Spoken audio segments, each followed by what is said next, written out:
और ये मैं ठीक कहता हूँ, नहीं कहता हूँ कि जो भी टॉपिक पढ़ाया जाए उस पर ज्यादा से ज्यादा क्वेश्चन सॉल्व करो, जितना सॉल्व करो उतना अंडरस्टैंडिंग बढ़ती जाती है।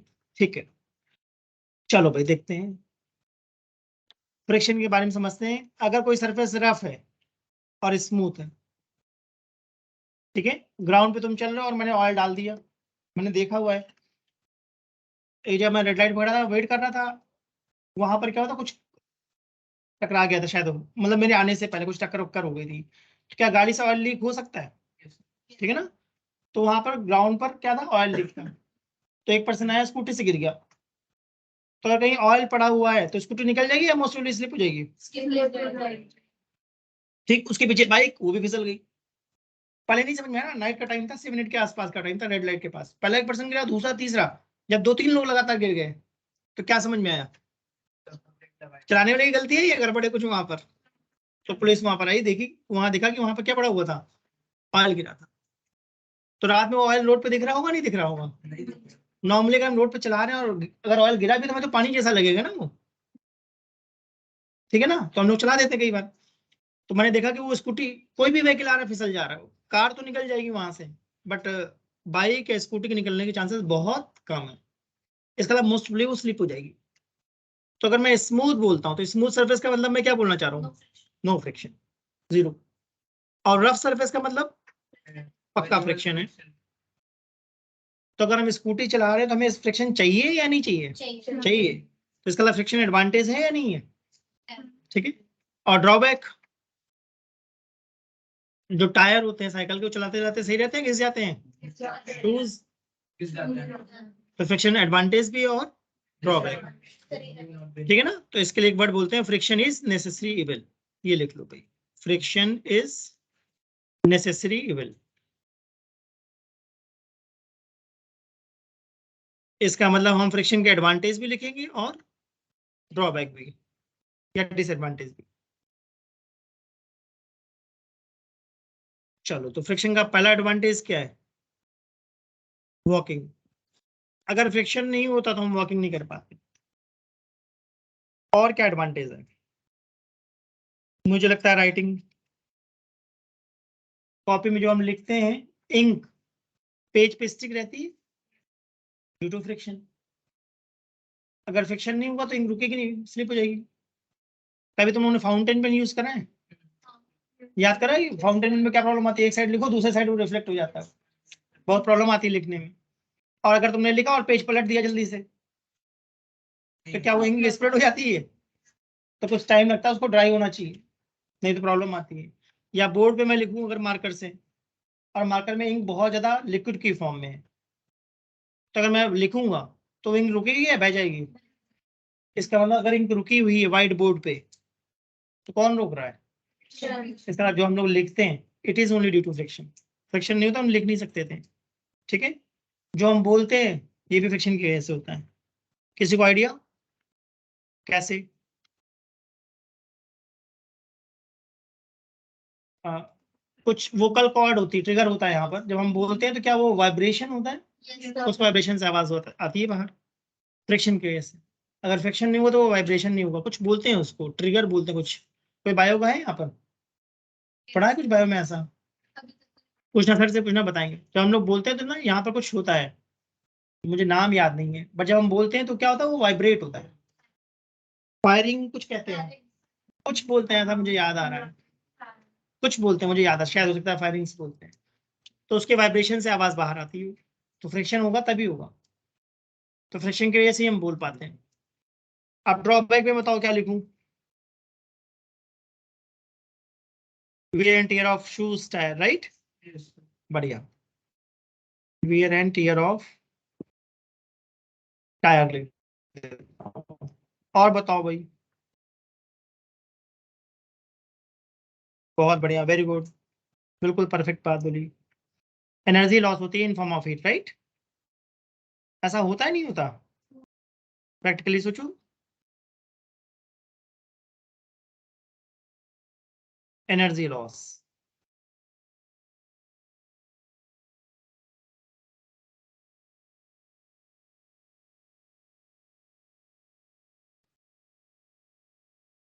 विंटर्स में अगर हमें ठंड लगती है तो हम क्या कर सकते हैं? दोनों हाथों को रफ करते हैं और ऐसे करते हैं, करके देख लेना विंटर्स में। अभी तो इतना नहीं पता चलेगा, बट विंटर्स में तो बिल्कुल साफ पता चलता है, करके देखना। तो अगर दोनों हैंड्स को मैं रब कर रहा हूँ तो क्या हो रहा है, फ्रिक्शन के हैंड्स गर्म, ठीक है। तो वैसे एक मशीनरी है जिसमें दो व्हील्स मूव कर रहे हैं गैप पर, कुछ प्रॉब्लम हो गई और दोनों व्हील क्या करने लगे, अब टच करने लगे, तो क्या होगा, दोनों व्हील जब टच करते हुए चलेंगे तो घिसेंगे और बहुत ज्यादा हीट प्रोड्यूस होगी क्या, तो मशीन की एफिशिएंसी ज्यादा हो जाएगी, कम हो जाएगी। मेरे पास एक बाइक थी, मैं बताता हूँ real life example. Discover bike थी 2005 के आसपास। तो उस टाइम ट्यूबलेस टायर नहीं आते थे, कुछ सालों के बाद ट्यूबलेस टायर आए, मे भी शायद 7 रहा हो या 2008 रहा हो, मुझे ये याद नहीं है। तो ट्यूबलेस टायर एडवांटेज है क्या, पंचर हो गई तब भी कार बाइक चल जाती है, ठीक है ना। तो मैंने कहा लाओ मैं टायर चेंज करवा लेता हूँ। तो मैंने अपने बाइक के क्या करे, टायर चेंज करवा लिए। तो जिस बंदे ने चेंज करे वो टायर, उसने मुझे ये बात बताई नहीं कि सेम साइज नहीं है। क्या बाइक की साइज होती टायर की, कार की, वैगन का टायर में स्विफ्ट में थोड़ी नहीं लगा दूंगा, सही बात बोली। तो जो टायर्स थे वो सेम सही साइज के नहीं थे, कुछ प्रॉब्लम थी। तो उस प्रॉब्लम से क्या हो रहा था कि अगर बाइक का माइलेज 50 होना चाहिए तो कितना का माइलेज दे रही थी, 30 का। समझ में आया कि बाइक का माइलेज कम क्यों हो गया, इसका जो मशीन है बाइक की, जो इंजन है, वो एक पर्टिकुलर व्हील के लिए डिजाइन करा गया है, इस व्हील पे सबसे बढ़िया काम करेगा। जो मैंने ट्यूबलेस टायर लगवाए वो डिजाइंड व्हील के हिसाब से था या थोड़ा छोटा बड़ा था, थोड़ा छोटा रहा होगा या थोड़ा बड़ा रहा होगा, मेरे हिसाब से तो बड़ा था वो, थोड़ा ब्रॉड भी ज्यादा था। तो उससे जो बाइक की इंजन थी वो अपने बेस्ट एफिशिएंसी पे काम करेगी या कम हो जाएगी, क्योंकि उसको एनर्जी लॉस हो रहा होगा, ठीक है ना। तो मैंने बोला फ्रिक्शन का ड्रॉबैक क्या है, एनर्जी लॉस होती है, ठीक है। और कोई ड्रॉबैक,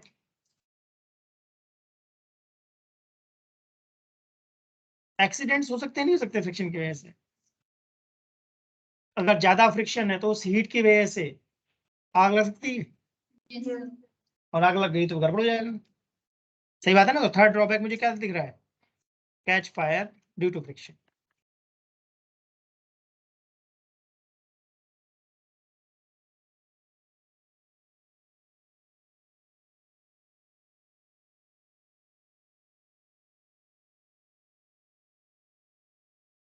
हाँ मतलब इंपॉर्टेंट बात है कि हमारा इंटेंशन क्या है, कि हम चाहते क्या है। फ्रिक्शन से हम एडवांटेज भी ले सकते हैं और ड्रॉबैक भी। जैसे कि अगर हम शिमला गए हैं, सुनना मेरी बात ध्यान से, तो क्या शिमला में स्नोफॉल होना एबनॉर्मल बात है या नॉर्मल है, ठीक। अब अगर रोड में स्नोफॉल हो रखा है तो कार में बहुत आराम से चला पाऊंगा या बहुत दिक्कत होगी, बहुत दिक्कत होती है, बहुत स्लिपरी हो जाता है, कार नहीं चला पाते। और शिमला की रोड बहुत ब्रॉड है या नैरो है, नैरो भी है, तो कार चलाना वैसे ही बहुत मुश्किल है।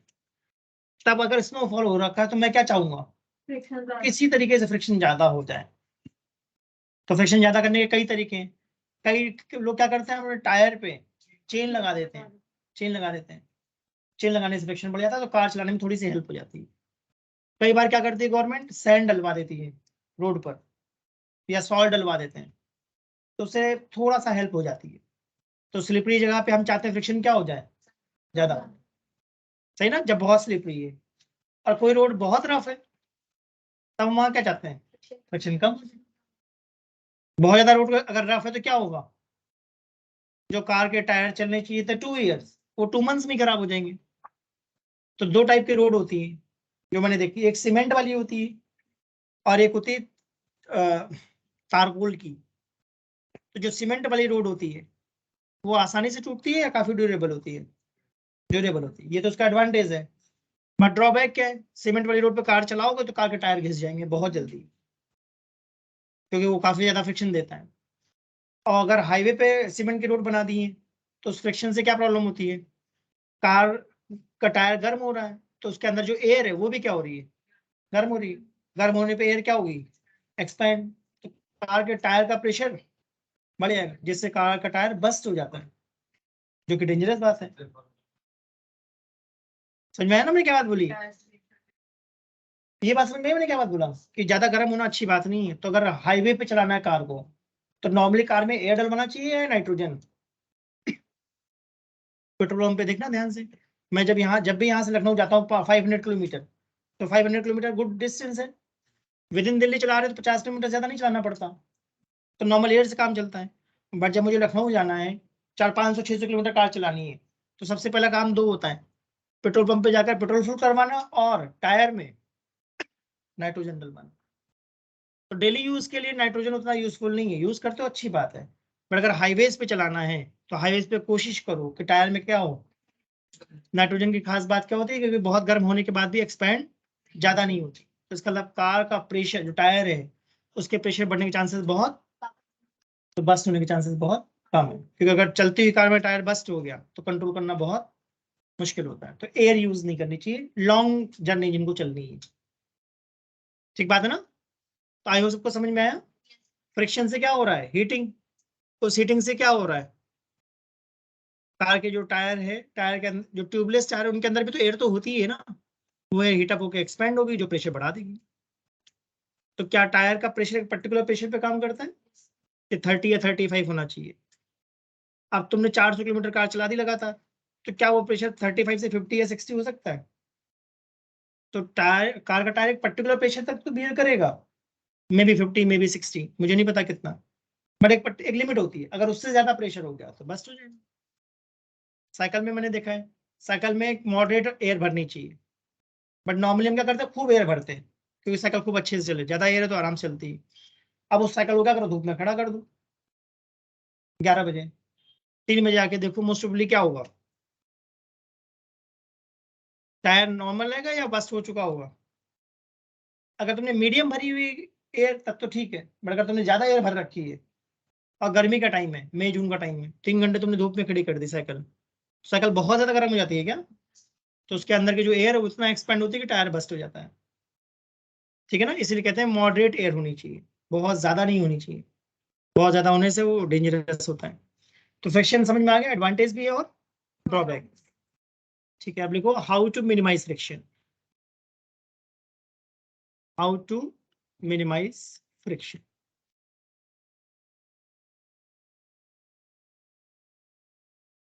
तो फर्स्ट तरीका है यूज लुब्रिकेशन।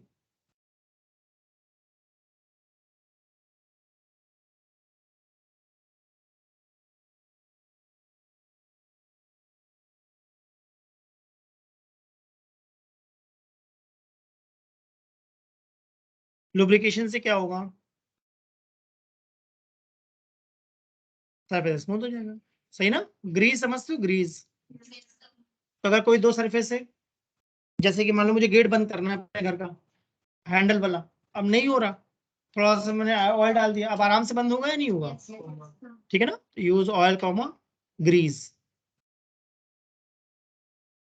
साइकिल वगैरह में तुम लोगों ने अगर देखा हो, तो साइकिल में ऐसे बीच में एक्सेल होता है और ये रॉड्स होती है जिनको स्पोक्स कहते हैं, राइट? ठीक है, तो देखना ध्यान से, यहाँ ग्रीस डाल देते हैं क्या ना, अगर साइकिल सबने चलाई तो देखा होगा, ग्रीस डालने से वो स्मूथ चलता है। दूसरा मैंने बोला use ball bearings. Ball bearing समझते हो? ऐसा होता है, दो सरफेस होती है, बीच में स्पेस डाल देते हैं। सरफेस पे ना, हाँ, फैन में मुझे तो बेस्ट एग्जांपल फैन लगता है। तो जो फैन, हमारा फैन क्या कर रहा है, रोटेट कर रहा है, तो इसके अंदर बेयरिंग्स होती हैं, कार में होता है, साइकिल में होता है। ध्यान से देखना, तो उसमें क्या होता है, दो सरफेस के बीच में स्फेयर डाल देता है और ग्रीस भर देते हैं। ग्रीस समझ पा रहा हूँ मैं क्या बोलना चाह रहा हूँ? वो व्हाइट व्हाइट कलर का कुछ होता है, वैक्स टाइप का कुछ होता है। ब्लैक होता है? हाँ, तो 2-3 कलर के हो सकता है आते हो, ब्लैक भी होता है शायद, सही कह रही हूँ। मतलब मैंने जो देखा शायद वो व्हाइट वाला देखा है, हो सकता है ब्लैक भी शायद देखा है मैंने। तो उसका काम क्या है बेसिकली, बॉल बेरिंग्स का काम क्या है, फ्रिक्शन को कम करना, जिससे आसानी से फैन चलता रहे, आसानी से व्हील चलता रहे। हम चाहते हैं कार का व्हील बहुत मुश्किल से रोटेट हो या आसानी से, तो बॉल बेरिंग यूज करते हैं। और कोई तरीका किसी के दिमाग में आ रहा है? सरफेस कैसी करो, स्मूथ।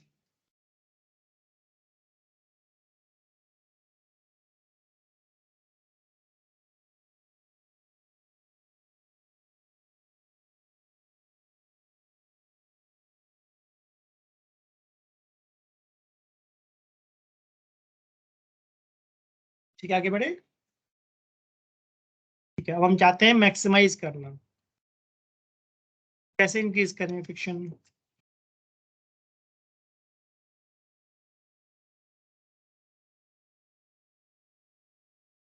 तो फर्स्ट हमने क्या देखा था, use chain in tyre in hilly areas. जैसे हमने कहा शिमला वगैरह में क्या करूँ, टायर के ऊपर चेन लगा दो तो फ्रिक्शन बढ़ जाएगा, तो थोड़ा कार आराम से चल जाएगी।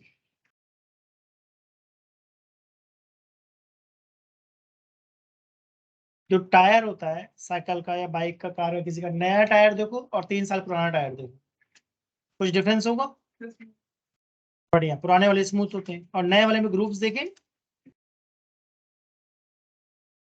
तो इन ग्रूव्स का काम क्या होता है, फ्रिक्शन बढ़ा देना। टीवी में ऐड आता है, याद आया मुझे, फिएट का शायद ऐड देखा है मैंने, टीवी में देखना टायर का ऐड आता है, कभी नोटिस करना। तो उसमें क्या दिखाते हैं, तेजी से जा रहे हैं एकदम से ब्रेक लगा दिया। तो अगर मैं तेजी से जा रहा हूँ 50-60 किलोमीटर पर आवर की स्पीड से और सडनली ब्रेक लगा दूं, तो मैं चाहता हूँ बाइक स्लिप हो जाए या रुक जाए। तो इसका मतलब अगर नया टायर है और रोड ड्राई है तो मोस्टली रुक जाएगी। पुराना टायर है या रोड पे पानी पड़ा हुआ है तो प्रॉब्लम है, तब स्लिप होने के चांसेस होते हैं। तो ग्रुप से समझ में आ रहा है क्या फायदा होता है, फ्रिक्शन ज्यादा होता है, रोक देता है एकदम से। चलाते चलाते टायर घिस जाते हैं तो ग्रुप्स रहेंगे या खत्म हो जाते हैं, तो इसका मतलब एफिशिएंसी कम हो जाती है। तो ब्रेक लगाऊंगा तो थोड़ा आगे जाके रुकेगी। बिल्कुल स्मूथ यूज करते हैं बेटा, बिल्कुल स्मूथ होता है वो। मैं कुछ बोलूंगा, सुनना ध्यान से, समझना कि मैंने क्या बात बोली। मैंने बोला रफ सरफेस है फ्रिक्शन हाई, स्मूथ सरफेस है friction very low, very smooth surface है friction very high. Very smooth surface पे ध्यान देना, फ्रिक्शन वेरी हाई हो जाता है, स्टिक हो जाता है, चिपक जाता है। जैसे तुम फार्मूला 1 वगैरह के टायर देखोगे ना, उनमें ग्रूव्स नहीं होते हैं, एकदम स्मूथ होते हैं वो, तो रोड पे जब चलते हैं चिपक जाते हैं रोड से। इसीलिए तो बदलना पड़ता है उनको लैब में बार बार टायर। पहले गूगल पे चेक करना और टायर देखना, फार्मूला 1 कार के जो टायर्स होते हैं कैसे होते हैं, बहुत ज्यादा स्मूथ होते हैं। नॉर्मल रोड पे तो चल ही नहीं सकते वो, नॉर्मल रोड पे नहीं चल सकते, उनके रोड अलग से डिजाइन करी जाती है, रोड अलग से बनाई जाती है उनके लिए, तो वो बहुत स्मूथ होते हैं और रोड से चिपक जाते हैं। तो फ्रिक्शन मैंने बोला स्मूथ पे कम होता है, बट अगर वेरी स्मूथ कर दिया तो बहुत ज्यादा हो जाएगा, चिपक जाएगा। तो उससे क्या होगा, चिपकने की वजह से बहुत ज्यादा फ्रिक्शन है, तो जब कार का इंजन उसको पावर देगा तो उस फ्रिक्शन की वजह से क्या होगा, टायर बहुत तेजी से घिसने लगता है।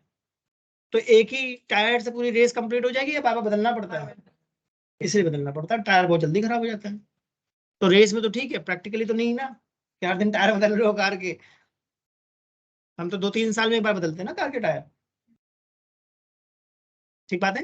तो हम चाहते हैं कार का टायर कैसा हो, ऐसा हो जो ब्रेक लगाने में रोक दे कार को, और एफिशिएंसी भी उसकी क्या हो, ज्यादा हो, मतलब माइलेज ज्यादा हो, कम पेट्रोल ले। चलो और कोई तरीका इंक्रीज करने का फ्रिक्शन, रफ सरफेस, ठीक है।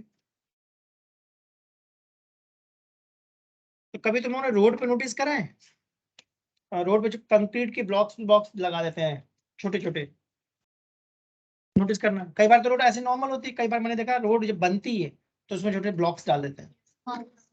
देखना कभी, नोटिस करोगे तो देखेगा मैं क्या बोल रहा हूँ, ठीक है। या कई बार क्या होता है, रोड बहुत मतलब काफी बढ़िया रोड होती है, आराम से चलती है, और कई बार रोड को बहुत रफ बनाते हैं। कई जगह ऐसा होता है कि रोड रफ बनाते हैं, तो उसका रीजन क्या होता है कि फ्रिक्शन ज्यादा होता है। इसका मतलब वो पर्टिकुलर पोर्शन जो पैच है वो एक्सीडेंट प्रोन एरिया है, इसका मतलब वहां पे एक्सीडेंट होने के चांसेस बहुत ज्यादा होते हैं। जैसे स्कूल के सामने जाओ तो क्या ब्रेकर लगा देते हैं, हॉस्पिटल के सामने देखो, समझ में ना, स्पीड ब्रेकर क्यों लगाते हैं। अगर स्पीड ब्रेकर है तो कोई तेज निकाल ही नहीं सकता, इंटेंशन ले जाना चाहेगा तो चलो ठीक है, बट 100 पे से कोई एक बार ले जाएगा, 99 टाइम्स कोई नहीं ले जाता।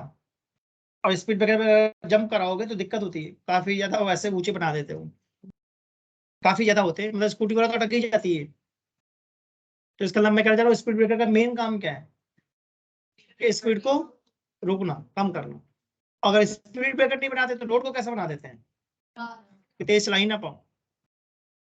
ठीक है ना, ऐसी भी रूट्स देखी मैंने।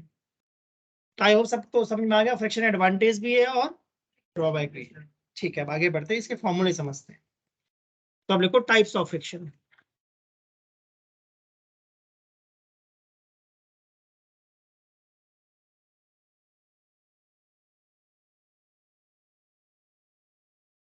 पहला मैंने लिखा है स्टैटिक, दूसरा मैंने लिखा है काइनेटिक।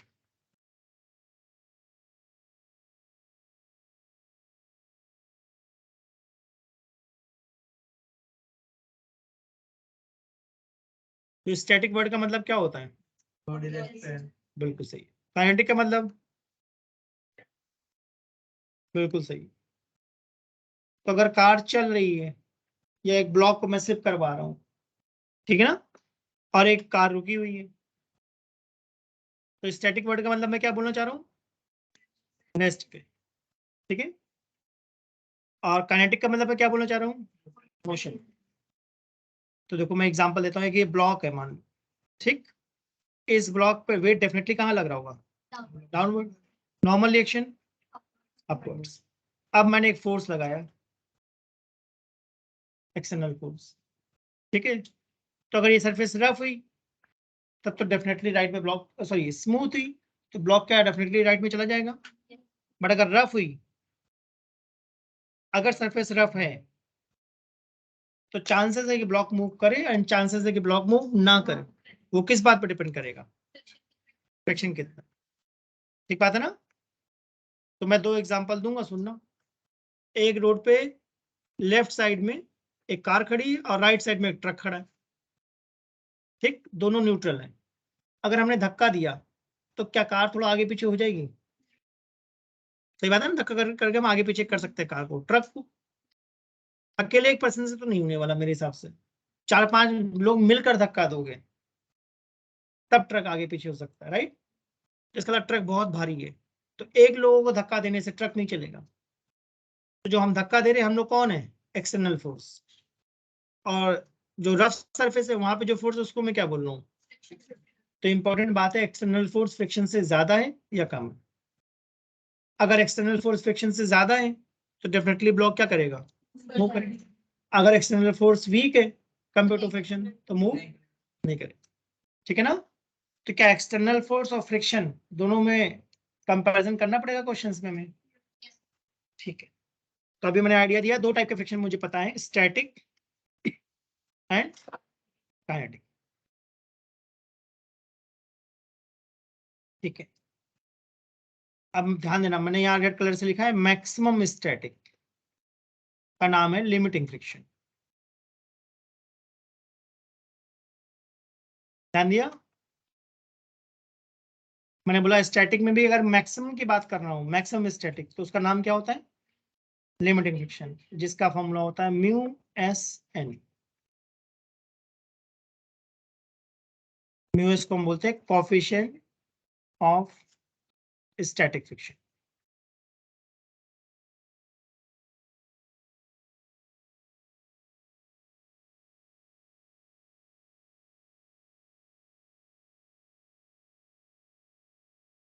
और मैंने बताया स्टैटिक फ्रिक्शन कैसा होता है? Self adjusting. इसका क्या मतलब है देखेंगे। एन हमारा है नॉर्मल रिएक्शन। म्यू है, हाँ म्यू सब स्क्रिप्ट में एस एन। एन का मतलब मैं क्या बोलना चाहूँ? Normal reaction.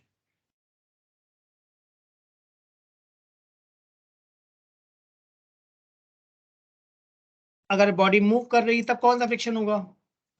काइनेटिक। तो मैंने लिखा म्यू के एन। इस म्यू के का मतलब क्या है? Coefficient of kinetic friction.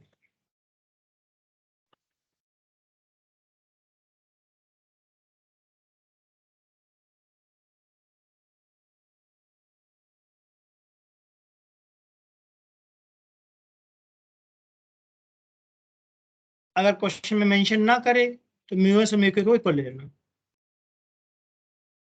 तो मैंने नोट में लिख दिया, राइट। मैंने क्या लिखा है? Mu S is equal to और ग्रेटर देन म्यू के। तो अगर क्वेश्चन में बोलता है म्यू एस की वैल्यू 0.8 है, म्यू के की वैल्यू 0.6 है, तो कोई दिक्कत नहीं, अगर कहता है म्यू इज 0.8 तो फिर वही म्यू एस है और वही म्यू के।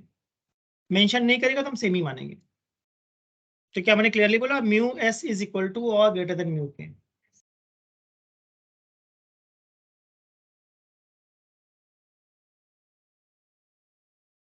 तो स्टैटिक और काइनेटिक को समझाने का बेस्ट तरीका, बेस्ट एग्जांपल मेरे पास है साइकिल।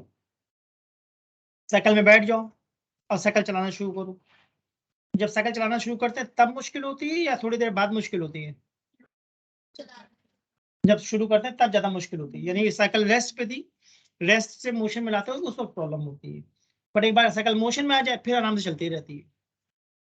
नोटिस करना, ठीक है। कार चलाते हैं तो कार का जो फर्स्ट गियर होता है वो कार को मेनली स्पीड के लिए होता है या स्टैटिक फ्रिक्शन को ओवरकम करने के लिए होता है?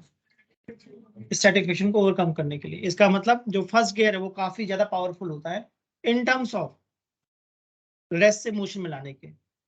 पर अगर मैं फर्स्ट गियर में कार को 50 किलोमीटर पर आवर की स्पीड में चलाना चाहूँ, चलेगी नहीं चलेगी? नहीं चलेगी। तो फर्क समझ में आया? जो कार का फर्स्ट गियर है वो उसका काम क्या होता है? फ्रिक्शन को ओवरकम करना। अगर एक इंक्लाइन रोप है तो उस इंक्लाइन रोप पे मोस्ट प्रोबेबली मैं कार फोर्थ गियर में चलाऊंगा या फर्स्ट सेकंड गियर पे चलाऊंगा?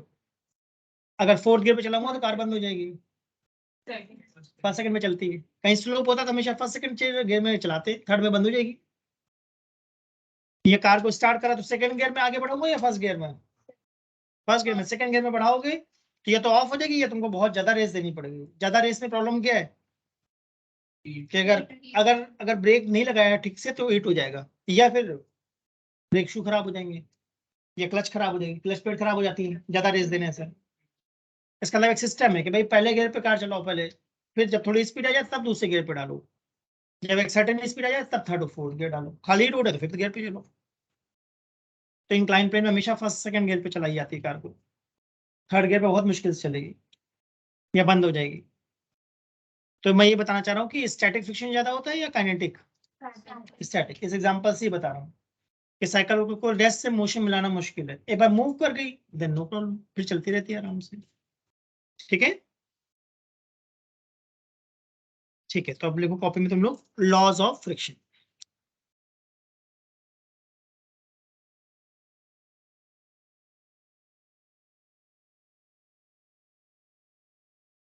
तो फर्स्ट लॉ है फ्रिक्शन अपोज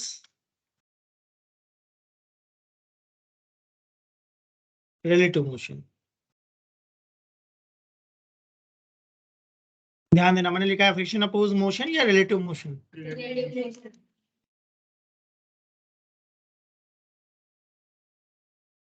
ठीक है, रिलेटिव को अंडरलाइन करा है मैंने, मतलब ये मेन बात है। Second, friction is independent of area of contact.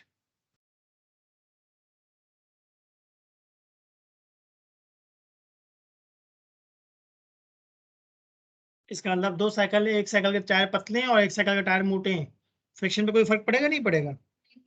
नहीं पड़ेगा। बट मेरी जनरल मिस कॉन्सेप्ट है कि मोटे टायर में फ्रिक्शन ज्यादा होता है। आई हो तुम लोगों ने देखी मोटे टायर वाली साइकिल? एक नॉर्मल टायर होता है, एक थिन टायर होता है, और एक काफी मोटे टायर वाली भी साइकिल मैंने देखी है। ठीक है, तो मैं बोलना चाह रहा हूँ फ्रिक्शन एरिया पर डिपेंड नहीं करता। ठीक है, थर्ड, लिमिटिंग फ्रिक्शन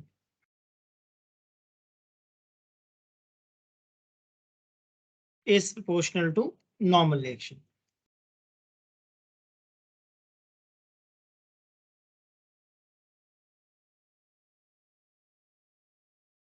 तो जब प्रोपोर्शनलिटी हटाएंगे तो क्या कोई कांस्टेंट आएगा जिसको हम लोग क्या बोलते हैं? Mu S N. हाँ, मतलब म्यू एस, प्रोपोर्शनलिटी को म्यू एस। तो लिमिटिंग फ्रिक्शन का फॉर्मूला बन गया म्यू एस एन। एन का मतलब मैं क्या बोलना चाह रहा हूँ? Normal reaction. और म्यू एस हमारा है coefficient of static friction.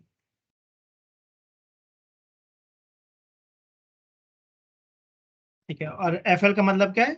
Limiting friction, जिसको सिंपल शब्दों में मैंने क्या बोला था? Maximum static friction.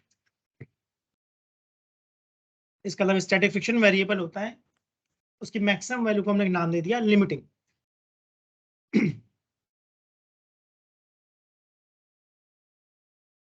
फोर्थ और लास्ट लॉ है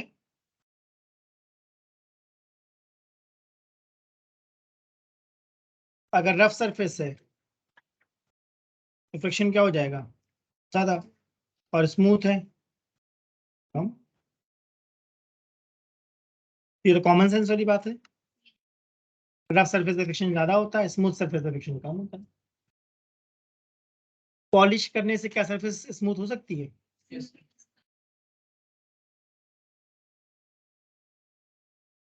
पॉलिश करने से, ऑयल करने से, ग्रीजिंग करने से, बॉल बेरिंग डालने से, अलग अलग केसों में किसी से ज्यादा होगा किसी से कम।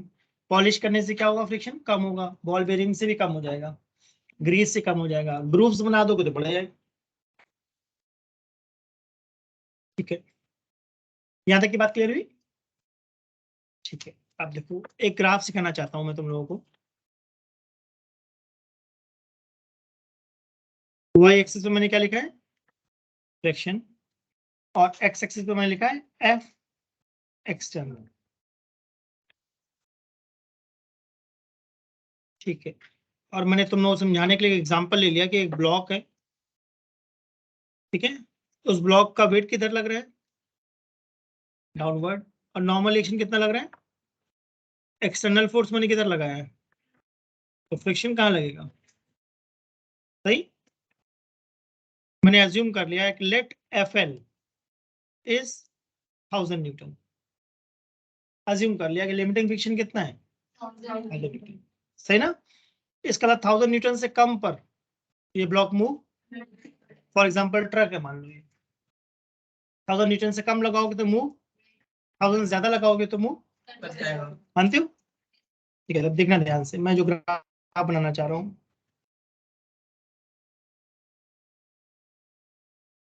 ठीक है, ध्यान देना।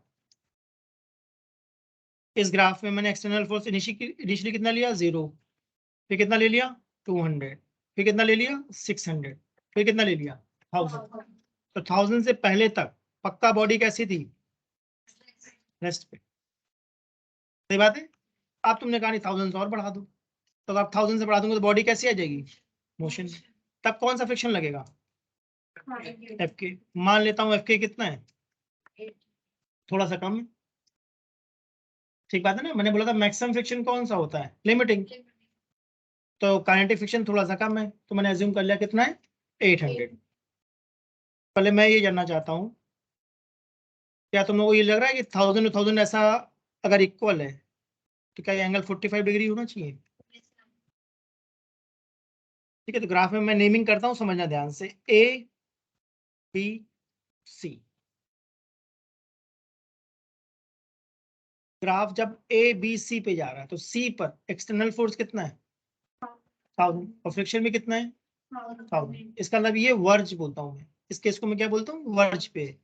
वर्ज पे इसका मतलब मैं बोलना चाह रहा हूँ कि अगर तुमने 1000 न्यूटन की जगह 999 न्यूटन कर दिया तो पक्का ट्रक चलेगा या नहीं चलेगा, ध्यान दिया। 1000 है वर्ज, वर्ज का मतलब बाउंड्री, 1000 से 1 न्यूटन भी कम कर दिया तो ब्लॉक नहीं चलेगा, अगर 1 न्यूटन भी ज्यादा कर दिया तो पक्का चलेगा। तो वर्ज मतलब समझ में आया, डिसाइडिंग फैक्टर। 1000 से कम पे पक्का नहीं चलेगा और 1000 के बाद पक्का चलेगा। अब तुमने 1000 ज्यादा कर दिया, तो ध्यान देना ग्राफ को मैंने स्ट्रेट लाइन बना दिया क्या, तो अगर तुम 1000 की जगह 1200 न्यूटन लगाओगे तो पक्का बॉडी रेस्ट पे है या मोशन में, और उस वक्त कौन सा फ्रिक्शन है, काइनेटिक फ्रिक्शन। एग्जाम में ग्राफ ड्रॉ करने को आता है,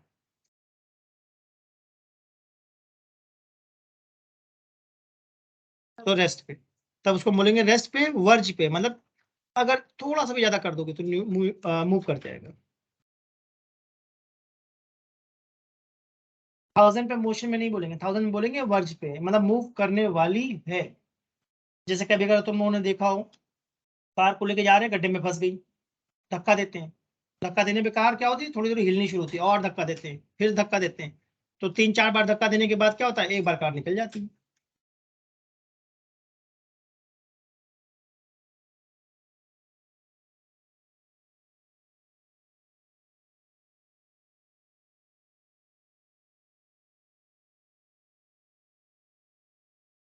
तो अगर बारिश का टाइम है और रोड पे मिट्टी है या गांव में कहीं कार चला रहे हैं, गड्ढे में गिर गई, तो अगर मैं एक्सीलेटर दबाऊंगा तो कार के टायर तो बहुत तेजी से घूमते हैं, बट कार आगे नहीं बढ़ती, फिसलती रहती है उसी में। विजुलाइज हुआ मैंने क्या बात बोली? गड्ढे में ऐसा होता है, पीछा टायर घूम रहा है बट कार आगे नहीं बढ़ पाती, तो उतर के धक्का देना पड़ता है क्या फिर उसको? फिर नहीं कार चलती, धक्का देना पड़ता है, निकलवाना पड़ता है उसको।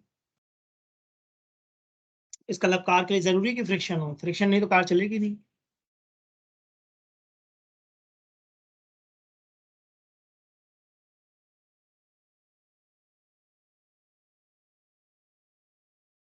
और जब कार चलती है उस वक्त फ्रिक्शन कम होता है, राइट।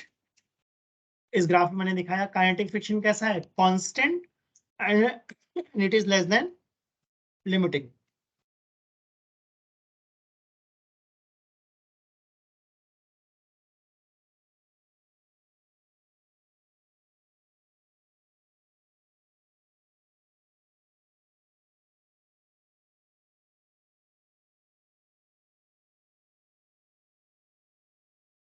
तो क्या मैं कह सकता हूँ लिमिटिंग फ्रिक्शन एक डिसाइडिंग फैक्टर है? देखो मैंने एक बाउंड्री बना दी है क्या, मैं चाहता हूँ सीडी को ध्यान से देखो, तो सीडी के लेफ्ट में कैसा है, रेस्ट में, और सीडी के राइट में मोशन।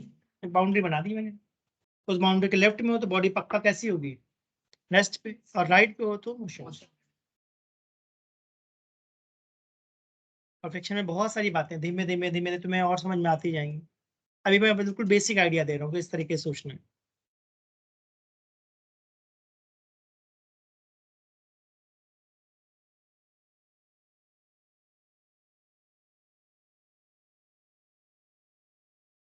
आगे बढ़े, ठीक है, तो कॉपी में डालो फ्रिक्शन एंड सर्कुलर मोशन।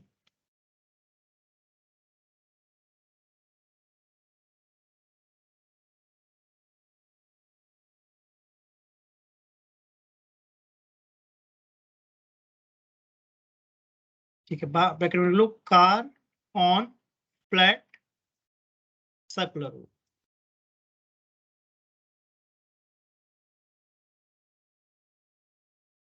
इसका मतलब मुझे बेस्ट एग्जांपल इसका लगता है इंडिया गेट।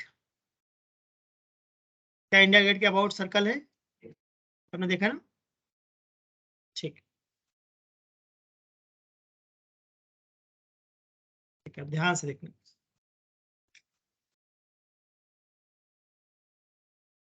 हाँ, सीपी में भी है। ठीक है, सबको सर्कल का सेंटर दिख रहा है? ठीक है, रेड कलर से कार दिखाई मैंने, ठीक है, कार चल रही है, कुछ वेलोसिटी ले ले कार की, वी वेलोसिटी ले लिया। ठीक, जब हम कार चलाते हैं सर्कुलर रोड पर, तो मैं चाहता हूं कि रोड पर फ्रिक्शन ज्यादा हो या कम हो? ज्यादा हो, ज्यादा फ्रिक्शन हो। अगर फ्रिक्शन नहीं हो तो कार घूमेगी नहीं, सीधा जाके टकरा जाएगी किसी भी चीज से, घूमेगी नहीं, मतलब टर्न नहीं ले पाएगी। तो इसका मतलब जहां सर्कुलर रोड है वहां जरूरी है कि फ्रिक्शन क्या हो, ठीक है। उससे पहले मैं कुछ डिस्कस करना चाहता हूँ, ध्यान से देखना, शायद इससे तुम्हें फायदा मिले। मैं जानना चाहता हूँ साइकिल कैसे चलती है। सब लोग साइकिल चलाते हैं हम लोग, ठीक है। देखना इसके पीछे की मैकेनिक्स कैसे चलती है। आई होप सबको पेडल दिख गई साइकिल की, फ्रंट व्हील समझ में आ रहा है मैं किसको बोलना चाह रहा हूँ, हैंडल दिख गया ना, और ये बैक व्हील। बहुत ध्यान से देखना, बहुत ही अच्छा कॉन्सेप्ट है, ठीक है। तो जब हम पैडल चलाते हैं तो बेसिकली आगे वाले व्हील को चलाते हैं या पीछे वाले? बढ़िया, पीछे वाला व्हील ऐसा घुमाते हैं, राइट।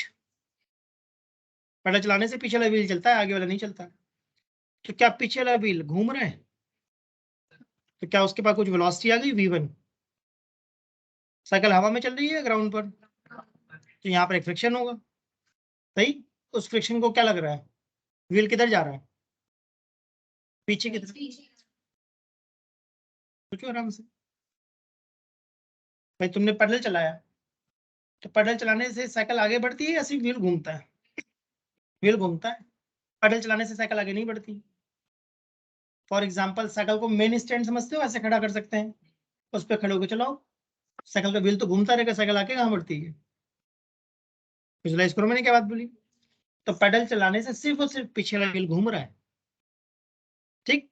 फ्रिक्शन को लगता है कि व्हील कहाँ जा रहा है, पीछे, इसलिए फ्रिक्शन लग जाता है आगे, अपोज करता है, व्हील को रोकने की कोशिश करता है।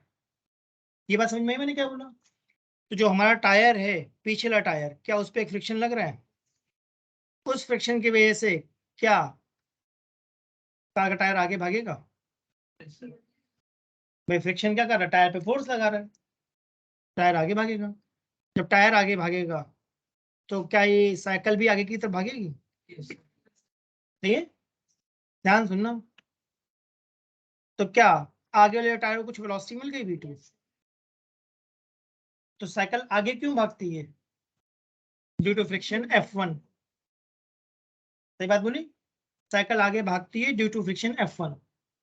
F1 की वजह से क्या होता है, साइकिल आगे जा रही है, जिससे साइकिल को वेलोसिटी कितनी मिल गई, मान लो v2। तो जो कार का आगे वाला टायर है वहां पर भी तो फ्रिक्शन है, उसको क्या लग रहा है, टायर किधर जा रहा है, आगे की तरफ, तो वो फिर से फ्रिक्शन लगा देता है F2, जो v2 को अपोज करता है। तो मैं ये समझाना चाह रहा हूँ, पीछे वाले व्हील पे फ्रिक्शन किधर लग रहा है, आगे की तरफ, और आगे वाले व्हील पर इस F2 की वजह से टायर रोटेट करने लगता है। तो मैं पूरी बात दोबारा बोलूंगा, सुनना ध्यान से कि सही फ्लो बना या नहीं बना। सबसे पहले तुमने पैडल चलाई, पैडल चलाने से ओमेगा बनाया, ओमेगा बनाया, इसका मतलब टायर घूम रहा है, टायर घूम रहा है, तो ग्राउंड को क्या दिख रहा है, पिछला टायर किधर जा रहा है, पीछे। Friction oppose relative motion, friction को लग रहा है कि पिछला टायर पीछे जा रहा है, तो अपोज करने के लिए वो आगे लगा देगा फ्रिक्शन। सही है, जो ये F1 फ्रिक्शन लगा, ये टायर पे लगा, पिछले टायर पे, तो क्या ये फ्रिक्शन कुछ एक्सेलरेशन क्रिएट करेगा? उस एक्सेलरेशन की वजह से पिछला टायर आगे की तरफ भागेगा, ठीक है। अगर टायर आगे की तरफ भागेगा तो जो टायर की सीट है, जो साइकिल की सीट है, फ्रेम है, हैंडल है, वो सब भी तो आगे भागेंगे। सही बात बोली, अगर हैंडल आगे भागेगी तो आगे वाला टायर हैंडल से कनेक्टेड है, तो अगला टायर भी तो आगे भागेगा। तो इस आगे वाले व्हील को जो v2 वेलोसिटी मिली है, इसके लिए रिस्पॉन्सिबल कौन है, F1। F1 ने जो फोर्स लगाया उसकी वजह से वेलोसिटी v2 आ गई। ठीक बात बोली। आगे वाला जो टायर है रफ है या स्मूथ है, रफ है, दोनों टायर रफ है। तो जो आगे वाला टायर है क्या वो ग्राउंड पे चल रहा है, तो ग्राउंड को लगेगा कि आगे वाला टायर किधर जा रहा है, राइट साइड, v2 वेलोसिटी से। देखो, आगे वाला टायर राइट साइड जा रहा है v2 वेलोसिटी से, तो फिर से ग्राउंड क्या करेगा, उसको अपोज करेगा। तो अगर राइट साइड जा रहा है तो फ्रिक्शन किधर लगाएगा, इस F2 का काम क्या है, v2 को कम करना। ध्यान दो, सही। तो इस F2 से दो बातें हो रही हैं, सुनना ध्यान से, मैंने क्या बात बोली। इस F2 से दो बातें हो रही हैं, F2 v2 को कम कर रहा है एंड F2 ओमेगा 2 को बढ़ा रहा है। फ्रिक्शन की वजह से ही आगे वाला टायर रोटेट होता है, ठीक है। अगर ये कॉन्सेप्ट नहीं समझ में आया तो थोड़ा पेशेंस रखो, चैप्टर 7 में रोटेशन पढ़ाऊंगा, वहां पे तुम्हें और क्लैरिटी आएगी इस थॉट में। एक्चुअली 3 टॉपिक होते हैं, एक होता है ट्रांसलेशन जिसमें ब्लॉक सीधा चलता है, एक होता है रोटेशन जिसमें सर्कल में चलता है, और एक होता है रोलिंग। रोलिंग का मतलब क्या होता है, आगे भी जा रहा है और गोल गोल भी घूम रहा है। जब हम साइकिल चलाते हैं तो साइकिल का टायर एक ही जगह खड़ा होकर गोल गोल घूम रहा है या आगे बढ़ता है, तो रोलिंग समझ में आया मैंने क्या बोला, ठीक है। तो जब हम रोटेशन पढ़ेंगे तो उसको डिटेलिंग डिस्कस करेंगे। अभी मैंने एक आइडिया दिया है कि पैडल चलाने से क्या आया, ओमेगा 1, देख लो। ओमेगा 1 की वजह से क्या आया, v1, v1 की वजह से कौन आया, F1, F1 की वजह से कौन आया, v2, v2 की वजह से आया F2, और ये F2 v2 को तो कम कर रहा है बट ओमेगा 2 को बढ़ा रहा है, ठीक है, ठीक है ना। तो अगर मैं स्कूटी चला रहा हूँ, सोचना आराम से, और स्कूटी को रेस दे रहा हूँ, तो स्कूटी को जब हम रेस देते हैं तो बेसिकली आगे वाले टायर को रेस देते हैं या पीछे वाले को, सही। बारिश का टाइम है, रोड पे पानी और मिट्टी है, मैं स्कूटी लेके जा रहा हूँ, गड्ढा था दिखा नहीं मुझे, तो स्कूटी की स्पीड की वजह से आगे वाला टायर तो निकल गया, पिछला वाला टायर फंस गया। अब हम स्कूटी को निकालना चाहते हैं, स्कूटी के व्हील छोटे हैं तो निकालना आसान है या मुश्किल है, मुश्किल है। बाइक तो निकल जाती है, पर स्कूटी फंस जाती है। अब मैं स्कूटी को रेस दे रहा हूँ, प्रैक्टिकली सोचो क्या हो रहा होगा। रेस मतलब समझ में, एक्सीलेटर घुमा रहा हूँ। एक्सीलेटर अगर मैं घुमाऊंगा तो प्रैक्टिकली सोचो स्कूटी का टायर बहुत तेजी से घूमेगा क्या? देखना, कभी नोटिस करना, ठीक है ना। तो इसका मतलब जब हम स्कूटी को रेस देते हैं एक्सीलेटर, तो वो आगे वाले व्हील पे काम करता है या पीछे वाले पे? तो अगर फ्रिक्शन हुआ तो आगे धक्का दे देगा, निकल जाएगी स्कूटी। अगर फ्रिक्शन नहीं हुआ तो टायर घूमता रहेगा, आगे नहीं बढ़ेगा, ठीक है। तो मैं ये बताना चाहता हूँ, जब हम साइकिल चलाते हैं तो पीछे वाले व्हील पर फ्रिक्शन आगे लगता है और आगे वाले व्हील पर फ्रिक्शन पीछे लगता है। अगर F1 ग्रेटर देन F2 है, देखो ध्यान से, तो साइकिल एक्सीलरेट होगी। देखो ध्यान से, अगर F2 ग्रेटर देन F1 है तो साइकिल रिटायर्ड हो रही है, और अगर F1 इक्वल टू F2 है तो कांस्टेंट वेलोसिटी चल रही है। सोचो मेरी बात, तुम लोगों ने कभी साइकिल की फुल स्पीड चेक करी है? मतलब पूरी ताकत से साइकिल चलाई है? सबने करते हैं, मैंने भी करा है। तो साइकिल चलाते रहो चलाते रहो चलाते रहो, एक टाइम ऐसा था कि पेडल लगना बंद हो जाता है। महसूस करना, तुम कितना भी पेडल मारो उस टाइम पेडल नहीं लगेगा, थोड़ी देर बाद पेडल नहीं लग रहा है, समझ में आ रहा है? फ्री हो जाता है एक्चुअली वो चेन। पैर ताकत लगा रहा हूँ, पेडल चलती नहीं, अपने आप घूमती रहती है और ताकत नहीं लगती। तो शुरू में पेडल में बहुत ताकत लगानी पड़ती है क्या? फिर धीमे धीमे धीमे धीमे पेडल अपने आप स्मूथ होता जाता है। एक टाइम ऐसा आता है कि बिल्कुल फ्री हो जाता है। इसका मतलब उस टाइम में अगर पेडल मारूं तब भी साइकिल की स्पीड नहीं बढ़ेगी। वो टाइम है जब F1 इक्वल टू F2 हो जाता है। समझो मेरी बात, जब शुरू में साइकिल चलाता हूं तो F1 is greater than F2, ठीक। खूब तेज साइकिल चलाकर आप पेडलिंग करना बंद कर दिया, तो जब पेडलिंग करना बंद कर दूंगा तो क्या साइकिल की स्पीड ज्यादा होगी या धीमे धीमे कम हो रही होगी? तो इसका मतलब उस time F2 is greater than F1। F1 का काम है साइकिल को एक्सेलरेट करना, देखो ध्यान से, और F2 का काम है F1 को अपोज करना, क्योंकि अपोजिट डायरेक्शन में। अगर F1 F2 इक्वल हो गया तो नेट इफेक्ट साइकिल पे क्या हो जाएगा? जीरो। ना साइकिल की स्पीड बढ़ेगी ना साइकिल की स्पीड कम होगी। तो जो पेडल लगना बंद होता है वो वही सिचुएशन होती है, ठीक है। ज्यादा मुश्किल लग गया, कोई बात नहीं, छोड़ दो। रिजल्ट है पीछे वाले व्हील पे फ्रिक्शन कहाँ लगेगा? आगे, आगे वाले व्हील पर, ठीक है। तो ये सारी बात है।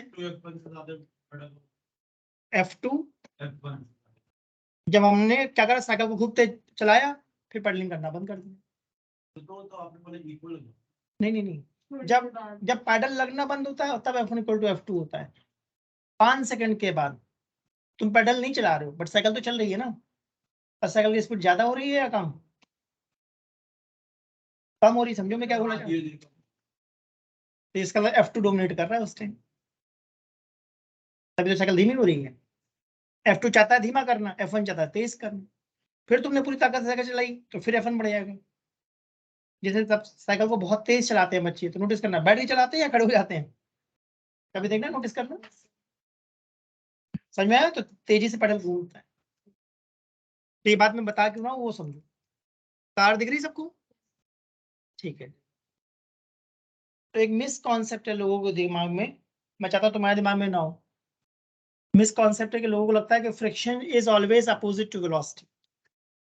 ऐसा कुछ भी नहीं होता। मैंने बोला फ्रिक्शन अपोज मोशन या मैंने बोला फ्रिक्शन अपोज रिलेटिव मोशन, ठीक है। मैं इस बात को थोड़ा और क्लियर कर दूं, थोड़ा ध्यान सुनना, नहीं फिर तुम कंफ्यूज हो जाओगे। मैं बिल्कुल क्लियरली बोलना चाहता हूँ, friction oppose relative motion.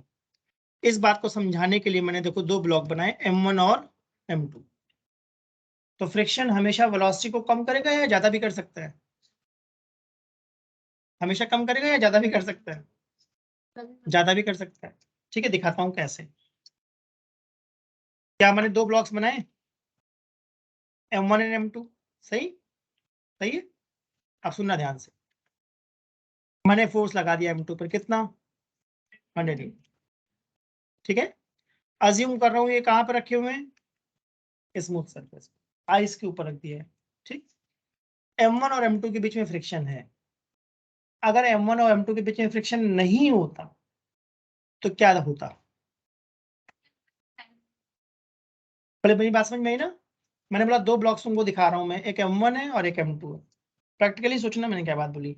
M2 को मैंने कहाँ रखा है, आइस पर, स्मूथ सरफेस पे, ठीक है, मैंने लिख दिया स्मूथ आइस। अगर M1 और M2 भी स्मूथ होते और मैं 100 न्यूटन का फोर्स लगाता तो M2 और M1 साथ में चलते या M2 निकल जाता, M1 गिर जाता? मानते हो? इसका प्रैक्टिकल एग्जांपल मैंने घर में देखा है।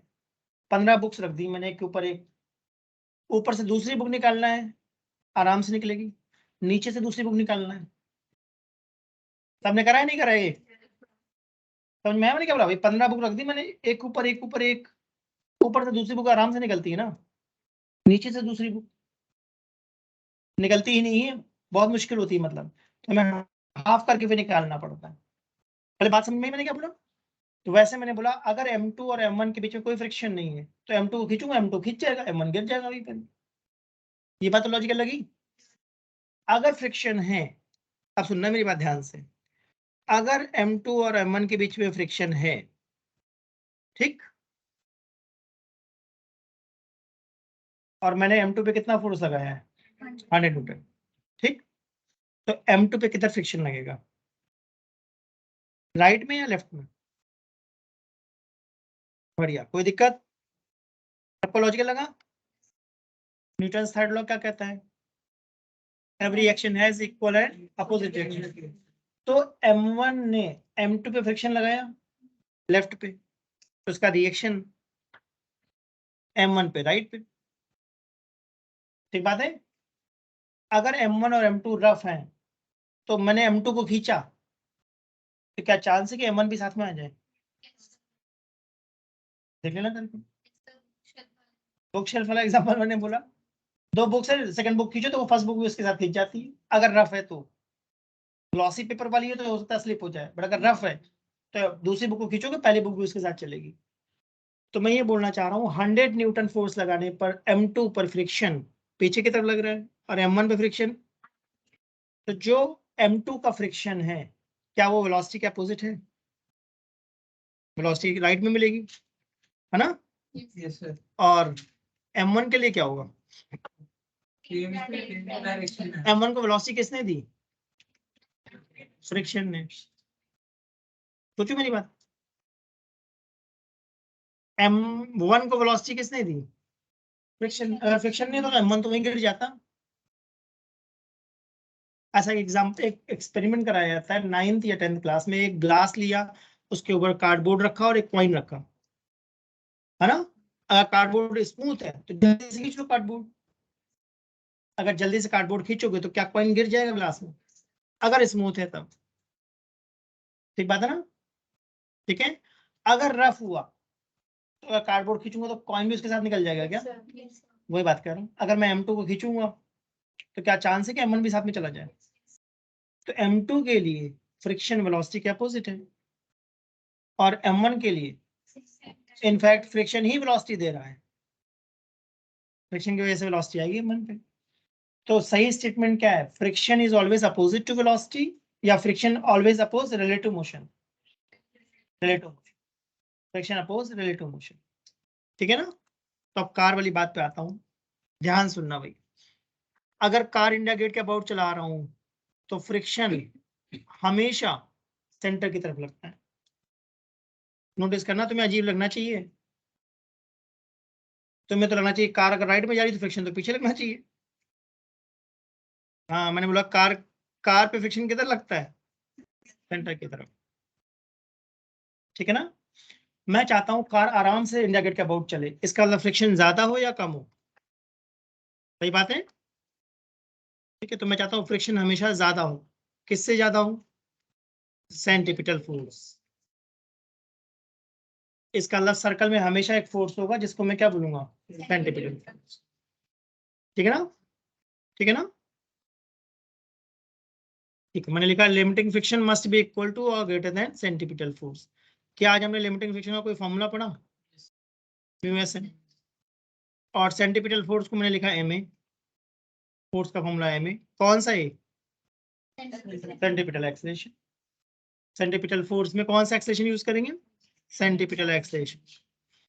क्या मैं नॉर्मल रिएक्शन को mg कह सकता हूँ? ठीक है, थोड़ा साइड में बना के दिखा देता हूँ। ये कार है, कार पे ऊपर की तरफ L लग रहा है और नीचे की तरफ mg। क्या हमने सेंटीपिटल एक्सेलरेशन का कोई फॉर्मूला पढ़ा है? v²/r याद आ रहा है? कुछ कैंसल आउट हुआ सही ना? तो मैं बोलना चाह रहा हूँ mu S R G under root should be equal to और ग्रेटर देन v। सही है? तो v की वैल्यू मैंने under root mu S R G बोल दी है। ये वेलोसिटी मैक्सिमम है या मिनिमम है? मैक्सिमम। अगर इससे धीमा कार चला रहे हैं तो सेफ है या नहीं? मैंने बोला कार की मैक्सिमम वेलोसिटी कितनी होनी चाहिए? Under root mu R G. मान लो 50 किलोमीटर पर आवर। अगर 40 पे चला रहे हो तो क्या प्रॉब्लम है? कोई प्रॉब्लम नहीं। बट अगर 60 पे चला रहे हो तो प्रॉब्लम है, डेंजरस है। क्यों डेंजरस है? कार के तुम स्टीयरिंग घुमाओगे, कार घूमेगी नहीं, स्लिप होनी शुरू हो जाएगी। स्लिप होना समझ में आ रहा है मैं क्या बोलना चाह रहा हूँ? मतलब फ्रिक्शन कमजोर हो गया है, तो फ्रिक्शन ही तो घुमा रहा था इसको सर्कल में। ठीक है, नोट करो, ये डेरिवेशन आ सकती है या ये न्यूमेरिकल आ सकता है इस पे बेस्ड।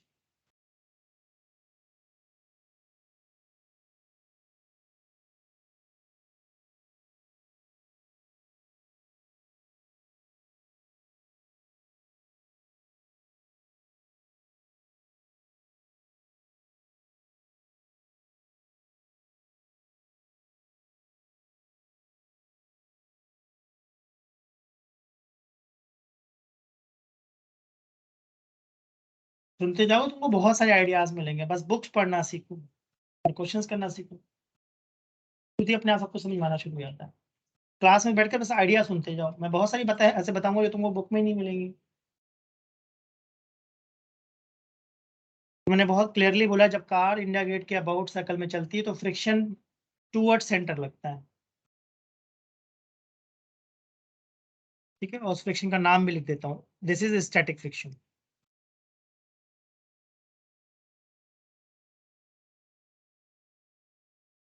स्टैटिक फ्रिक्शन होता है। हालांकि तुमको इसमें प्रॉब्लम होनी चाहिए। तुमको कौन सा फ्रिक्शन लगना चाहिए? काइनेटिक। तुमको लगना चाहिए कि सर को काइनेटिक लिखना चाहिए, मैंने क्या लिखा है? स्टैटिक। तो मैंने कहा चैप्टर 7 तक वेट करना, रोलिंग में समझ में आएगा मैंने ऐसा क्यों बोला। रोलिंग में और अच्छे से क्लियर होगा कि मैंने स्टैटिक क्यों लिखा। तो फिजिक्स में एक चैप्टर में एक ही चैप्टर की बात आती है या मिक्स कर देते हैं? तो जो हमने वेलोसिटी निकाली under root mu R G, ये मैक्सिमम वेलोसिटी है या मिनिमम? इससे धीमा हो कोई दिक्कत नहीं, इससे तेज हो तो स्लिप हो जाएगी।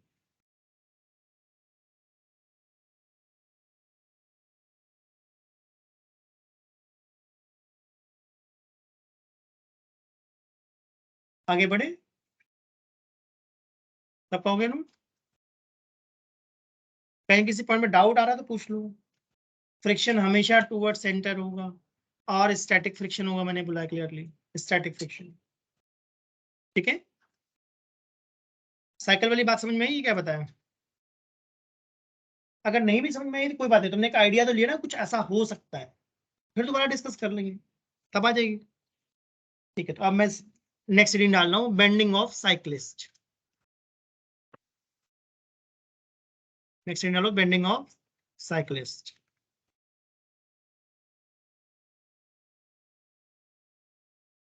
इसके बाद बैंकिंग आता है। हाँ, दो अलग कॉन्सेप्ट है। बेंडिंग ऑफ साइक्लिस्ट का मतलब समझते हैं, इसके बाद जो पढ़ूंगा वो बहुत ही मेन कॉन्सेप्ट है। पहले बेंडिंग ऑफ साइक्लिस्ट समझते हैं। अगर सीधी रोड है तो हम साइकिल बहुत तेज चला सकते हैं, जितनी हमारी ताकत उतनी तेज से चला रहे हैं। अब 200 मीटर आगे लेफ्ट टर्न है, रोड लेफ्ट में घूम रही है, तो अगर टर्न आ गया तो मुझे साइकिल की स्पीड ज्यादा करनी चाहिए या कम? लॉजिकल बात है। टर्न पे हमेशा हमें कोशिश करना चाहिए कि स्पीड कम रखो, तेज रखोगे तो गड़बड़ है। और जब टर्न आता है,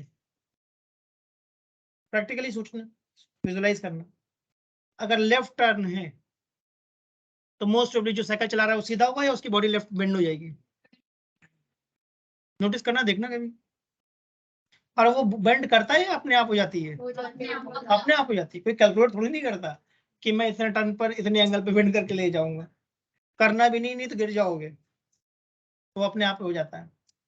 तो अब मैं चाहता हूं कि कभी भी टर्न आए तो वहां पर नोटिस करना, तुम्हारे आगे जो स्कूटी या बाइक चल रही होगी तुमको बेंड दिखेगी। साइकिल के साथ वो स्कूटी और बाइक में भी होता है, ठीक है ना। तो बेंडिंग क्यों करते हैं वो समझना चाह रहे हैं। बट बेंडिंग करने से फायदा क्या होता है, टर्न लेना मुश्किल होता है या आसान होता है।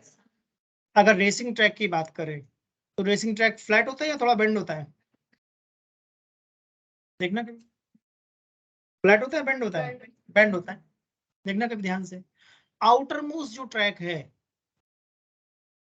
आउटर मोस्ट समझ में आया मैं क्या बोल रहा हूँ, उसका पाथ छोटा है या बहुत बड़ा है, और जो इनर मोस्ट है उसका पाथ छोटा है। तो हर कोई क्या बोलेगा, मुझे इनर मोस्ट पे दौड़ना है, छोटा पाथ है।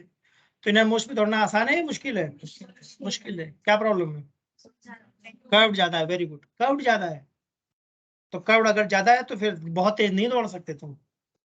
अब बड़े पाथ में क्या है, पाथ बड़ा है बट बहुत ताकत से भी तुम दौड़ सकते हो, यानी आराम से घूमेंगे क्या, ठीक बात समझ में आई मेरी।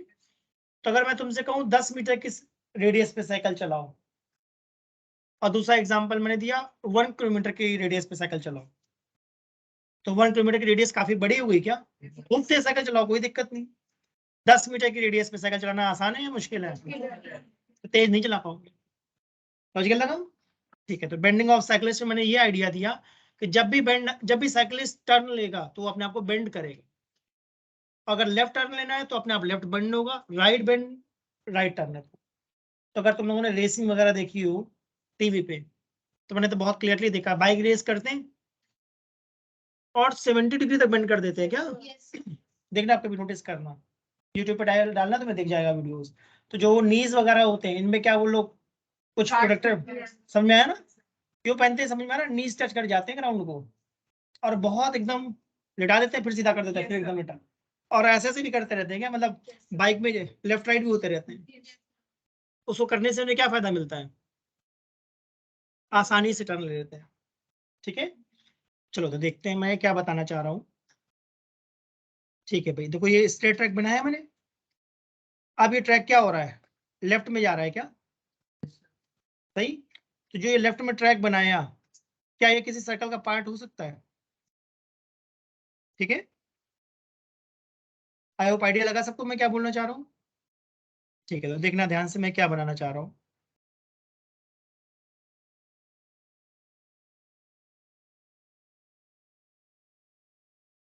थोड़ा भावनाओं को समझना, क्या बनाना चाह रहा हूँ। तो ये मैं बनाने की कोशिश कर रहा हूँ एक साइकिल जिसपे एक पैसेंजर भी बैठा हुआ है, साइकिलिस्ट है, ठीक है। तो अभी वो वर्टिकल है या कुछ बेंड हो गया है, ठीक है। और किस तरह बेंड करवाया है, ठीक है। तो इसका मतलब ये इधर बेंड होना चाहता है, राइट, ठीक है। इसका वेट कहाँ लग रहा है, वेट तो हमेशा डाउनवर्ड लगता है, बताओ भाई, ठीक बात बोली, ठीक है। तो मैंने वर्टिकल डायरेक्शन को डिफाइन करा है, ठीक है। क्या ये साइकिलिस्ट ग्राउंड को पुश कर रहा है, ठीक है। जब हम नॉर्मल चलते हैं और जब हम दौड़ते हैं, ठीक है, दोनों में डिफरेंस क्या होता है, जब हम नॉर्मल चलते हैं तो क्या हमारे पैर ऑलमोस्ट वर्टिकल होते हैं, अब पूरी ताकत से तुम दौड़ रहे हो तो तुम्हारे पैर होंगे सीधे होंगे या कुछ एंगल पे गिरेंगे, समझ में आया मैंने क्या बोला। तो वैसे ये साइकिलिस्ट क्या कर रहा है, पुश कर रहा है ग्राउंड को, ठीक। तो ग्राउंड इस पे कोई फोर्स लगा रहा है क्या, तो अगर पुश को मैं एक्शन मान रहा हूँ, action on ground by cyclist, तो जो मैंने आर लगाया है वो हमारा कौन है, reaction on cyclist by ground, ठीक बात बोली, ठीक है। अगर मैं उस आर को देखूं तो मुझे तो इस आर के दो कंपोनेंट दिख रहे हैं, R cos theta and R sine, ठीक है, ठीक है। साइकिलिस्ट का वेट कहाँ लग रहा है, डाउन, ठीक है। जो आर साइन थीटा है, अगर उस डायग्राम को थोड़ा समझो तो क्या ऐसा हो सकता है कि आर साइन थीटा सर्कल के सेंटर से जा रहा हो, ठीक। तो जो जब हम साइकिल चला रहे हैं और अपने आप को थोड़ा सा कुछ एंगल पे बेंड कर लिया है, तो जो नॉर्मल रिएक्शन है आर है, रिएक्शन जो है, क्या उसके दो कंपोनेंट है, आर कॉस थीटा और आर साइन थीटा। तो डायग्राम में देख के बताओ और बताओ कि आर साइन थीटा क्या काम करता है। 100% तुम्हें पता है, बस पहचानना है। R sine theta provide centripetal force, क्योंकि मैंने बोला था सर्कल है तो पक्का एक फोर्स तो लगेगा ही लगेगा। कौन सा? सेंट्रीपिटल। और आर कॉस थीटा क्या कर रहा है? Balance wait. अगर mg ज्यादा हुआ आर कॉस थीटा से तो साइकिल ग्राउंड के अंदर चली जाएगी। अगर आर कॉस थीटा ज्यादा हुआ mg से, साइकिल हवा में उड़ जाएगी ऊपर की तरफ। ऐसा तो कुछ नहीं हो रहा। इसका मतलब आर कॉस थीटा क्या कर रहा है? बैलेंस कर रहा है mg को। और आर साइन थीटा किस तरफ लग रहा है? Centre of circle. सही बात बोली। तो जो भी फोर्स सर्कल के सेंटर की तरफ लगता है उसको हम क्या बोलते हैं? सेंटीपिटल। सही बात है ना, जिसका आज हमने फॉर्मूला पढ़ा। सेंटीपिटल फोर्स को हम लोग क्या लिखते हैं? M A. और ए को क्या लिख सकते हो? या फिर आर ओमेगा स्क्वायर। दोनों बातें लिख सकते हैं ना। इसका मतलब मैं कहना चाह रहा हूँ सेंटीपिटल फोर्स के तुम्हें दो फॉर्मूले पता होने चाहिए। कौन कौन से? M V square by R and M R omega S. तो अभी मैं लिख रहा हूँ आर साइन थीटा किसके इक्वल है? M V square by R. और आर कॉस थीटा किसके इक्वल है? M G. दोनों को डिवाइड करने से कुछ फायदा होगा? तो tan थीटा किसके इक्वल आ गया? सही बात है। तो इस फॉर्मूले से तुमको ये नोटिस करना चाहिए कि जो एंगल है वो मास पे डिपेंड नहीं करता। जो वी मैक्स था दिख रहा है, ये भी मास पे डिपेंड। तो तुम साइकिल चला रहे हो या ट्रक चला रहे हो कोई फर्क नहीं पड़ता। सही बात है। इस फॉर्मूले से एक बात और सीखने को मिलती है, रेडियस जितनी ज्यादा होगी थीटा उतना, बताओ भाई, कम होगा। सही बात है। स्पीड जितनी ज्यादा होगी थीटा उतना बढ़िया। नोट करो।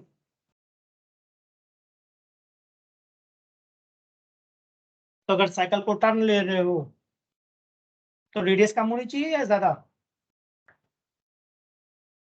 ज्यादा। जितनी रेडियस ज्यादा है उतना आराम से घूम जाओगे। स्पीड ज्यादा होनी चाहिए या कम? कम। कम स्पीड होनी चाहिए। ज्यादा स्पीड होगी तो तुम्हें थीटा ज्यादा करना पड़ेगा। और ज्यादा थीटा करने में क्या प्रॉब्लम है? साइकिल में स्लिप। ज्यादा बेंडिंग होगी तो स्लिप हो जाती है।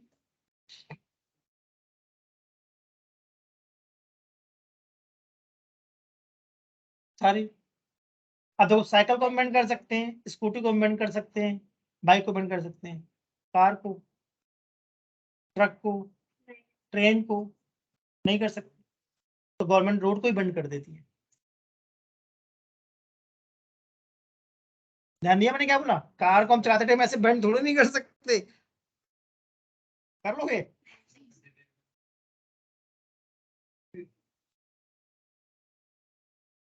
मूवीज तो अलग बात होती है। फिजिक्स के रूल्स को कहाँ फॉलो करते हैं? पास लगा लेता अपने आप को।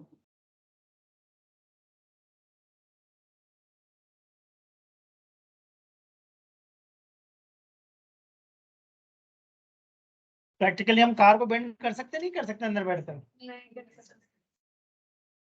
फिर तो तुम ड्राइवर के पीछे बैठो, धक्का दो कार को, स्पीड बढ़ जानी चाहिए। ऐसा कुछ नहीं होता।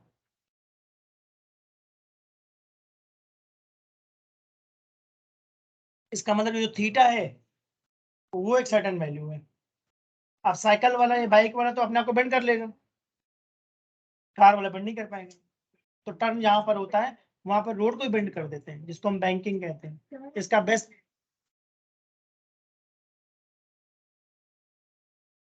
इसका बेस्ट एग्जांपल मैंने देखा है, अक्षरधाम से जब जाओ लक्ष्मी नगर के नीचे का अंडर पास है, या एम्स के बाद देखा हो, एम्स के पास किसी ने देखा हो, अगर एम्स वाला फ्लाईओवर तुम नोटिस करोगे तो तुम्हारे आगे जो बस चल रही है, कार छोड़ो, वो भी तुमको बेंड दिखेगी, नोटिस करना कभी। ये बेस्ट एग्जांपल बताया मैंने। अक्षरधाम से जाओ तो एक अंडर पास आता है, उस अंडर पास से ITO पे चढ़ सकते हैं, नोटिस करना।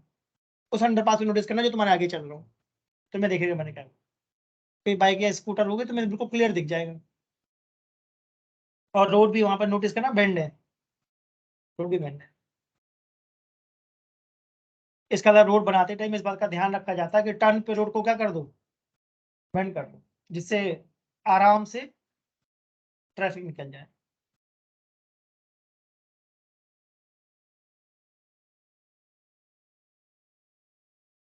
फर्स्ट क्वेश्चन में मैंने R को R से काटा है, M को M से काटा है, ऊपर नीचे काटा है।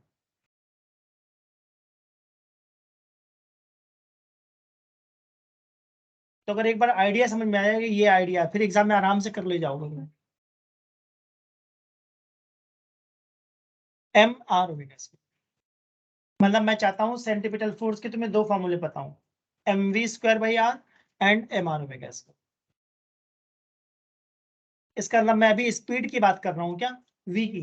हो सकता है एग्जाम में क्या दे दे, एंगुलर स्पीड, तब मैं फॉर्मूला क्या डालूंगा, MR omega square, as per question. जैसा क्वेश्चन इन्फॉर्मेशन देगा वैसे मैं अप्लाई करूंगा।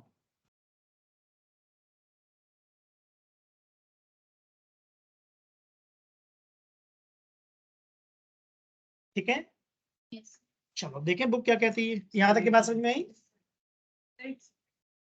तो मैंने बोला साइकिल, बाइक, स्कूटर को हम बेंड कर सकते हैं, नहीं कर सकते हैं, कर सकते हैं। कार, ट्रक, बस, ट्रेन, इनको हम बेंड नहीं कर सकते हैं।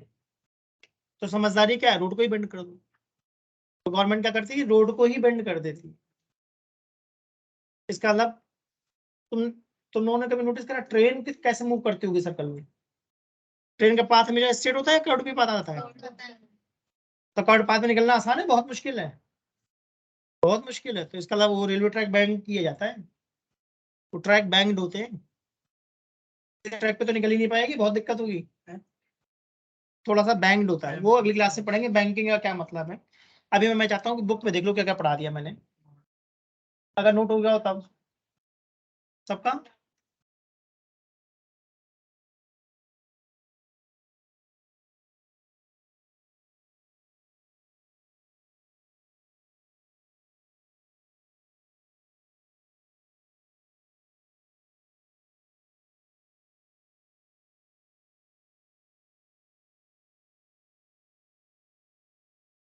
ठीक है, देखते हैं कॉपी में नूनो के लिखा है फ्रिक्शन।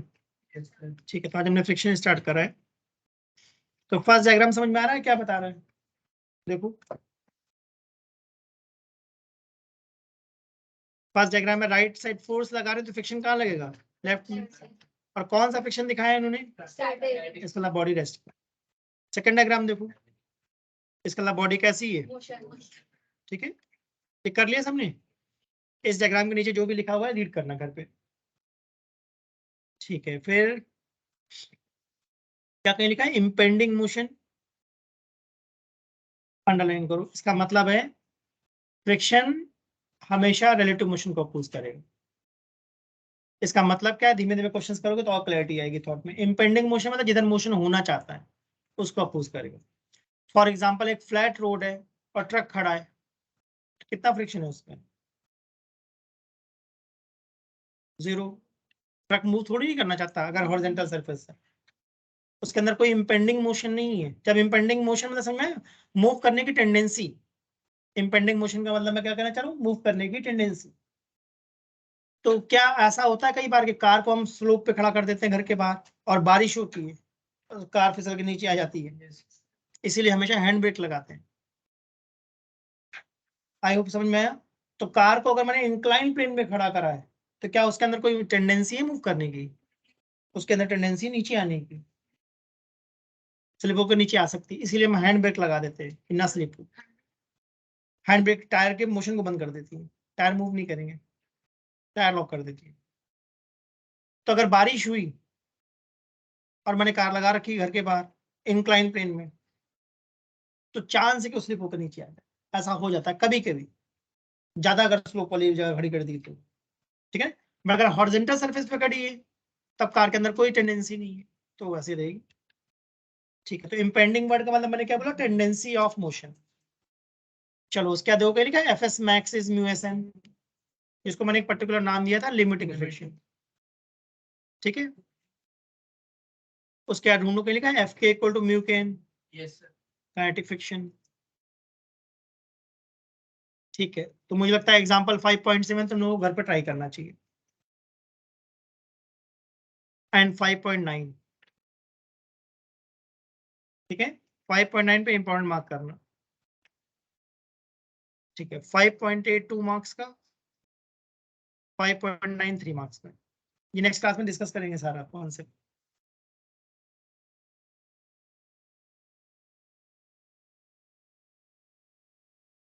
ठीक है, क्या कुछ आइडिया दिया मैंने आज रोलिंग का टायर के बारे में? तो उसको एक बार रीड करना चाहिए तुम लोग, घर पे देखना, कहीं किसी पॉइंट पे डाउट आए तो मुझसे पूछना। हाँ, फिर क्या हमने आज देखा, सर्कुलर मोशन एंड फ्रिक्शन।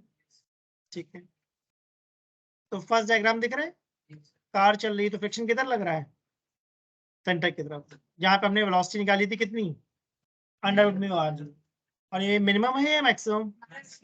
ठीक है, तो पहला टॉपिक था motion of car on level road. अभी रोड कैसी है, लेवल की। ठीक है, बैंक रोड का भी मैंने बस आइडिया दिया है, नेक्स्ट क्लास में डिस्कस करेंगे, अभी बताया नहीं है। बैंक रोड का मतलब मैंने बताया, रोड फ्लैट होगी या थोड़ा सा एलिवेट कर देंगे, आउटर साइड से एलिवेट कर देंगे। साइकिलिस्ट तो बेंड कर लेगा अपने आप को, ट्रक वाला थोड़ी नहीं कर पाएगा, तो गवर्नमेंट क्या करती है, रोड को ही बैंक कर देती है, जिससे कि आसानी से ट्रक निकल जाए। तो ये अगली क्लास में देखेंगे, मैं कुछ क्वेश्चन बता देता हूँ जो कर सकते हो। 5.10, क्या साइकिलिस्ट वाली कुछ बात करी हमने, तो ये कर लोगे। 5.10 ये ट्राई करना है। ठीक है, 5.11 अभी नहीं कर पाओगे, अगली क्लास के बाद हो जाएगा। अब एक्सरसाइज में देख लो कौन से कर सकते हो।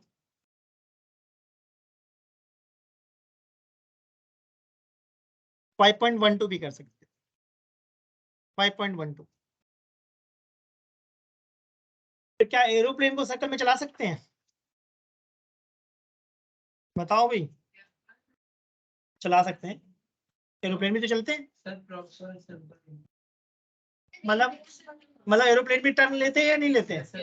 तो आज हमने सीखा किसको टर्न लेना, साइकिलिस्ट को।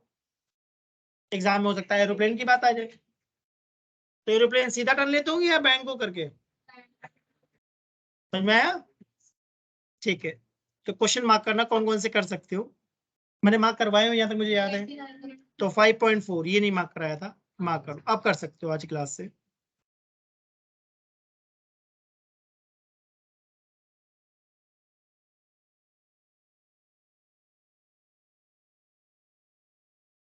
फाइव 5.25 ये अच्छा क्वेश्चन है।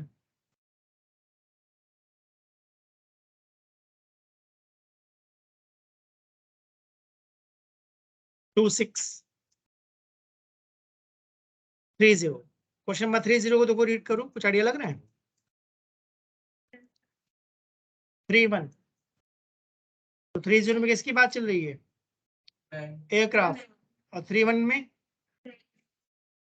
ठीक है, ट्राई करना, देखना नहीं होगा तो डिस्कस करेंगे। 35, 37 बहुत ही अच्छे क्वेश्चन है। 39, बस इतने कर, इनको ट्राई करने पे मैं डिस्कस करूंगा। ठीक है।